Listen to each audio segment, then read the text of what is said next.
తాకట్లో ఉన్న మీ బంగారాన్ని విడిపించి ఆ రోజు ఆన్లైన్ రేటుకి కొంటాం. Sharma gold company. నమస్కారం అండి, సుమన్ టీవీకి స్వాగతం. నేను గీతాంజలి. ప్రస్తుతం మనతో పాటు ఉన్నారు వైదిక ఆస్ట్రాలజర్ గోనుగుంట్ల సురేష్ బాబు గురువు గారు. వారితో మాట్లాడి ఈ మార్చి 10 నుంచి గురు అనుగ్రహం అనేది ఒక 3 నెలల పాటు ద్వాదశ రాశుల వారిపైన ఏ విధంగా ఉండబోతుందో గురువు గారి మాటలో విని తెలుసుకుందాం.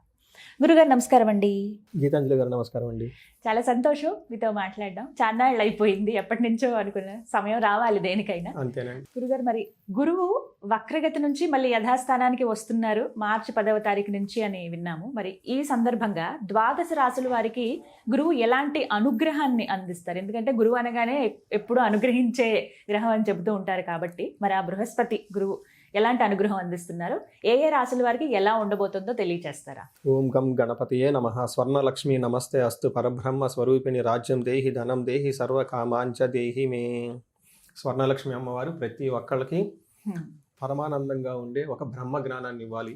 ప్రతి ఒక్కళ్ళు తమ కళ్ళతో హోలిస్టిక్గా ప్రతిదాన్ని చూడగల ఒక సామర్థ్యం మనకి ఇవ్వాలి. అలా ఇచ్చే ఒక శక్తి స్వర్ణలక్ష్మి అమ్మవారికి ఉంటుంది.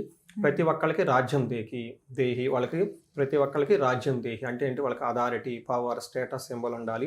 ధనం దేహి, విపరీతంగా ధనం ఉండాలి. సర్వకామాంచ సిద్ధి, ప్రతి ఒక్కళ్ళకి వాళ్ళ మనసులో ఎలాంటి కోరిక కోరుకున్నా ఇమ్మీడియట్గా తక్షణం నెరవేరాలి అని చెప్పేసి స్వర్ణలక్ష్మి అమ్మవారిని. మనకు వివేకం ఉండాలి. ఏ పని చేసినా కానీ రాంగ్ డెసిషన్స్ మనం ఏది చేసుకున్నా కానీ 10 ఏళ్ల తర్వాత 15 తర్వాత అయ్యో ఆ భూమి కొన్నాను రాంగ్ డెసిషన్ ఇప్పుడు రియలైజ్ అవుతూ ఉంటాం. అలా రాంగ్ డెసిషన్ చేసుకోకుండా ఇంటెలిజెన్స్, బుద్ధి మనకు ఉండాలి. కాబట్టి గణపతి మనకు అది ఇవ్వాలి. ఈ 2 ఉంటే చాలు. వివేక వైరాగ్యం ఉంటే లైఫ్ అంతా హ్యాపీ అంట ఆది శంకరాచార్య చెప్తూ ఉంటారు. ఇందులో మీరు అడిగిన విధంగా గురువుని గురించి చాలా ఇంపార్టెంట్ అండి. గురువు బ్రహ్మ, గురువు విష్ణు అంటారు. అంటే మనకున్న ఎన్నో జన్మల కర్మల మొత్తాన్ని కరిగించి ప్యూరిఫై చేసి సన్మార్గంలో పెట్టే ఒకే ఒక్క శక్తి గురువుకు ఉంటుందండి. అందుకనే ఆయనకి బ్రహ్మ విష్ణువు కంటే కూడా ఇంకా పెద్ద అని చెప్తూ ఉంటారు అనమాట. మనం లలిత సహస్రనామం చూసుకున్నా, లేదంటే విష్ణు సహస్రనామం చూసుకున్నా, ఎలాంటి స్తోత్రాలు చూసుకున్నా కానీ, ఎలాంటి పెద్ద పెద్ద హోమాలు చేసినా కానీ ముందు గురువుకి ప్రార్థన చేయకుండా ఏది చేసినా కానీ అది కలవదు. గురువుకి నమస్కారం చేయకుండా వెళ్ళినందుకు ఇంద్రుడికి ఇంద్ర పదవి పోయింది, బ్రహ్మపాతం చుట్టుకొని ఇంకా మళ్ళీ ఆయన స్వర్గం రాలేదు. ఆ తర్వాత అది ఇంకా డిఫరెంట్ స్టోరీ. వాళ్ళ వైఫ్ అదంతా మళ్ళీ గురువు దగ్గరికి వెళ్ళేసి అది పెద్ద ప్రొసీజర్ అనమాట. అంత పెద్ద శక్తి ఉంటుంది ఆ గురువుకి. చూడటానికి చాలా సింపుల్ గా ఓకే లాన్ ఏదో సంధ్యావందనం చేసుకుంటా మంత్రాలు చదువుకుంటా ఏదో లాగా ఉంటుంటారు అనమాట. బట్ వాళ్ళ చూపుకి, వాళ్ళ దృష్టికి, వాళ్ళ యొక్క ప్రెజెన్స్ కి చాలా ఇన్ఫ్లుయెన్స్ ఉంటుంది అనమాట. మనకి ఈ కాలంలో కనుక చూసుకుంటే గురువు ఎవరు అంటే అడ్మినిస్ట్రేటర్, ఓకే, ఈజ్ అ మంత్రి. సో మేనేజ్మెంట్ స్కిల్స్, ఎవరైనా కనుక మేనేజ్మెంట్ పదవిలో ఉన్నారు అంటే, లేకంటే రాజరిక పదవిలో ఉన్నారు అంటే, అధికారం ఉందంటే వాళ్ళ పక్కన గురువు కంపల్సరీ ఉండాలి. ఒక గురు దృష్టి రాజు ఈ సూర్యుడు దృష్టి ఉంటే వాళ్ళు మంచి సీనియర్ లెవెల్ పొజిషన్లు అయిపోతారు. 10 మందిని నాయకత్వ లక్షణాలు ఉంటాయి అని చెప్తూ ఉంటారు. ఎప్పుడైతే గురు దృష్టి లేదో, శని దృష్టి ఉందో, వాళ్ళు రాజరికం వచ్చినా కానీ దాన్ని కాపాడుకోలేక కోల్పోతారు అని చెప్పేసి చెప్తూ ఉంటుంది. కొంతమంది పొలిటీషియన్ వాళ్ళు నా దగ్గరికి వస్తుంటారు, ఏమంటే ఇప్పుడు నాకు పదవి వస్తుందా, ఉంటుందా, పోతుందా అని అడుగుతూ ఉంటారు అనమాట. ఈ కాంబినేషన్ మనం చూసేది. So Guru is the well protector అండి. సో మనకి గురువు ఏం చేస్తారు? ఫండమెంటల్ బేసిక్ క్వశ్చన్ చూసుకుంటే ఫస్ట్ ఆయన మనకి ధనాన్ని ఇస్తారండి. చాలా మందికి తెలియదు. మనకి గురువు ద్వారానే మనకి ధనం వస్తుంది. ఎవరైనా కనుక సరిగ్గా ధనం రావట్లేదు అనుకుంటే గురువుని ఇగ్నోర్ చేస్తున్నారు. అందుకని గురు సేవ చేసుకుంటే, శుశ్రూష చేసుకుంటే నిదానంగా ధనం వస్తుంది. తర్వాత సంతానం, తర్వాత జ్ఞానం, తర్వాత ఇలా అన్ని అనమాట. వేదిక నాలెడ్జ్, భక్తి, ఆధ్యాత్మికత, ధర్మచింతన ఇవన్నీ గురువు ద్వారా వస్తూ ఉంటాయి అనమాట. అందుకని ఈ గురువు సరిగా ఉంటే అన్ని సన్మార్గంలో ఉంటుంది. లక్ష్మీదేవి కూడా గురువుని ఫాలో అవుతూ ఉంటుంది అనమాట. ఎందుకంటే ధర్మాన్ని కాపాడతాడు కాబట్టి. ఏది ధర్మం ఏది అధర్మం అని మనకు ఎలా తెలుస్తుంది? ఎవరో ఒకరు చెప్పాలి కదా. ఆ సోర్స్ గురువు అనమాట. అందుకని చెప్పేసి లక్ష్మీదేవి వాళ్ళ అన్నగారు శుక్రాచార్యుడు కూడా గురువే ఆయన. అందుకని చెప్పేసి జ్ఞానము ఎక్కడ ఉంటుందో, ధర్మం ఎక్కడ ఉంటుందో లక్ష్మీదేవి వాళ్ళని ఫాలో అవుతుంటుంది అని చెప్తూ ఉంటారు. సో ఈ సందర్భంగా గురువు మొన్నటిదాకా రివర్స్ వెళ్ళిపోవటంతో దాని యొక్క ఇంపాక్ట్ 12 రాశులకి ఏంటి, ఇప్పుడు మరలా సన్మార్గంలో రుజు మార్గంలో రావడంతో వాళ్ళ యొక్క ఇంపాక్ట్ ఏంటి 12 రాశులకు చూద్దాం. తప్పకుండా. గురుగారు, తులారాశి వారి పైన గురువు అనుగ్రహం ఎలా ఉండబోతుందండి మార్చి 10 నుంచి? చాలా మంది ఏంటంటే 19కి ఉగాది వస్తుంది కాబట్టి అప్పటి నుంచి జాతకాలు చూసుకుందాం అనుకుంటారు. కానీ ప్రతి ఒక్కరి జాతకంలో గురువు చాలా ప్రధానమని మీరు ఎప్పుడు చెబుతూ ఉంటారు. మరి ఇందులో భాగంగా తులారాశి వారికి ఎలా ఉంటుందండి ఈ 10వ తారీఖు? 12 రాశులు ఉన్నాయి కదండి. ఏదో ఒక రాశి బాగా లక్కీ ఉండాలి రాశి కదా, లక్ కాదు. 12 రాశులు మనం పెట్టుకున్నప్పుడు ఆ ఇండెక్స్ చూసుకుంటే ఒక్కొక్క రాశికి ఒక్కొక్క విధంగా ఉంటుంది కదా. బాగా లక్కీయెస్ట్ రాశి ఏదైనా ఉందంటే తులారాశి. ఓ తులారాశి మోస్ట్ లక్కీయెస్ట్ రాశి అనమాట.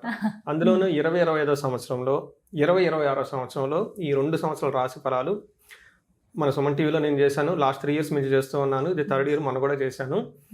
కంపారిటివ్ చేసుకుంటే వాళ్ళకే తెలిసిపోతుంది అంతకుముందు ఏం చెప్పాను. వీళ్ళకి ది మోస్ట్ లక్కీయెస్ట్ రాశి 12 రాశుల్లో బాగా ఉన్న టాప్ 3 రాశులు ఇది ఒక రాశి. దానికి కారణం గురువు. అందుకని గురువు వీళ్ళకి ఎక్కడ ఉన్నాడు? 9వ స్థానంలో ఉన్నారు. 9వ స్థానాన్ని మనం భాగ్యం అంటారు, లక్ అంటారు. ఒక మనిషికి లక్ ఎక్కడ ఉంటుంది అంటే చూసేదంటే 9వ స్థానంలో. ఆ 9వ స్థానంలో కనుక గురువు ఉంటే అది మహాభాగ్య యోగం అంటారు. భాగ్యం కాదు, మహాభాగ్య యోగం, గ్రేట్ లక్. ఎలా, ఏ ప్రకారంగా మనం చెప్పుకుంటూ పోతే మనకు సంస్కృతంలో మహర్షులు ఏం చెప్తారంటే అర్థం చ అంటే ధనం వస్తుందంట.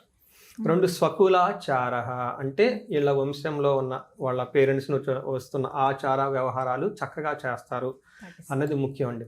గుర్తుపెట్టుకోండి, మన పెద్దవాళ్ళు ఇచ్చిన ఆచార వ్యవహారాల్లో చాలా స్ట్రాంగ్ ఉంటుందండి. చాలా స్ట్రెంత్ ఉంటుంది. మీరు అమెరికా వెళ్ళొచ్చు, యుఎస్ వెళ్ళొచ్చు, యూకే వెళ్ళొచ్చు, కానీ మీ నేటివ్ ప్లేస్లో ఉన్న దేవతలు, మీ నేటివ్ ప్లేస్లో ఉన్న గుళ్ళకి ఉన్నంత పవర్ ఎక్కడా ఉండదండి. ఎందుకంటే వీళ్ళ అమ్మ నాన్నగారు, వాళ్ళ అమ్మ నాన్నగారు, వాళ్ళ అమ్మ నాన్నగారు అక్కడ ముక్కుని ఉంటారండి. వాళ్ళకి ఆ సమ్మర్లో కానీ ఒకసారి వాళ్ళ నేటివ్ ప్లేస్కి వెళ్ళి వచ్చేసి అందరితో కలిసి తిరిగి వెళ్ళిపోతే ఆ వైబ్రేషన్స్ వాళ్ళు యూఎస్లో వెళ్ళిన తర్వాత చాలా ఉంటాయి. నేను రెమెడీస్ ఇది చెప్తాను చాలా మందికి. రెమెడీస్ అన్నీ ఉన్నాయండి, బాగున్నాయి. అబ్బాయిలు మా మాట వింటలేదు, అన్నీ ఉన్నాయి. అమ్మాయి బాగా డాక్టర్ చదివేసింది ఇక్కడ, కానీ సాటిస్ఫాక్షన్ కాలేదు. తర్వాత మాకు అన్సర్టినిటీ అండి, ఫ్యూచర్ వెళ్తా అర్థం కావటం లేదు. అలాంటి వాళ్ళకి నేను ఏం చెప్తానంటే ఫస్ట్ రెమెడీ మీ నేటివ్ ప్లేస్కి వెళ్ళారని అడుగుతా. కొంతమంది అక్కడ 20 సంవత్సరాలు 30 సంవత్సరాలు సెటిల్ అయిపోయిన వాళ్ళు ఉంటారండి. వాళ్ళ పిల్లలు కూడా పెద్ద వాళ్ళు ఉంటారు. లేదండి మా అమ్మ నాన్నగారు చనిపోయారండి, ఇంకెవరు లేరండి, వెళ్ళట్లేదండి, అన్ని అమ్మేసుకుంటాను చెప్తాను. కాదండి, ఒకసారి మీరు నేటివ్ ప్లేస్కి వెళ్ళమని చెప్తాను నేను.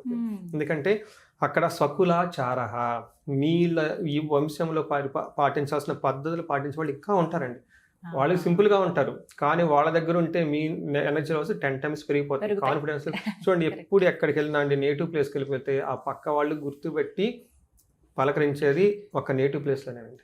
మీరు ఇల్లు వదిలిపెట్టి వెళ్ళిపోవచ్చు 10 ఏళ్ళు 15 ఏళ్ళు, చాలా మంది బాసుల దగ్గర చాలా కంపెనీలు చేసి ఉండొచ్చు, కానీ నేటివ్ ప్లేస్కి వెళ్ళిపోయినప్పుడు వాళ్ళ ముఖం చూసి టక్కని గుర్తుపెట్టే వాళ్ళు ఉంటారండి.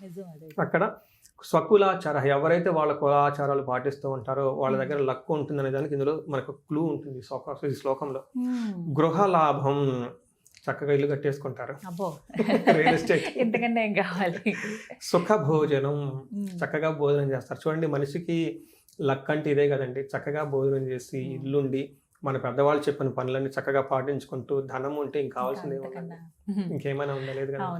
నా నిత్య స్త్రీ జన సంపర్క అంటే లేడీస్ తోటి వాళ్ళ ఇంట్లో ఉన్న మదర్ కానివ్వండి, భార్య కానివ్వండి, కూతురు కానీ, బయట ఆఫీసుల్లో వాళ్ళ ఫీమేల్ కొలీగ్స్ ఉంటే వాళ్ళు చక్కగా ఇంటరాక్షన్ అయ్యేసి తద్వారా వీళ్ళకి మంచి సపోర్ట్ వస్తుంది. ఇన్ కేసు లేడీస్ అయితే ఏంటండి అంటే లేడీస్ కానీ జెంట్స్ ద్వారా మంచి సపోర్ట్ వచ్చేస్తుంది, అనుకున్న పనులన్నీ వెళ్తూ ఉంటారు. ఇంతే కాకుండా వీళ్ళకి పిల్లలు పుట్టే అవకాశం ఉంటుంది, మ్యారేజ్ అయ్యే అవకాశం ఎక్కువ ఉంటుంది, ఇంకా ఆవుల్ని గోవుల్ని కొనే అవకాశం ఎక్కువగా ఉంటుంది, బంగారు ఆభరణాలు కొనే అవకాశం కూడా ఎక్కువ ఉంటుంది, రిసార్ట్కి వెళ్ళే అవకాశం ఎక్కువ ఉంటుంది. గుళ్ళు గోపురాలు ఆటోమేటిక్ తిరిగేస్తూ ఉంటారు, వాళ్ళకి ఆల్రెడీ తిరిగేసి ఉంటారు. కాశీ ఇంకా అవన్నీ ఆల్రెడీ ఈ రాశి వాళ్ళకి ఆల్రెడీ తిరిగేసి ఉంటారు ఒక రౌండ్. మీరు తెలిసిన వాళ్ళు ఉంటే ఎంకరేజ్ చేయండి. వీళ్ళకి మహాభాగ్య యోగం కాబట్టి బాగుందండి.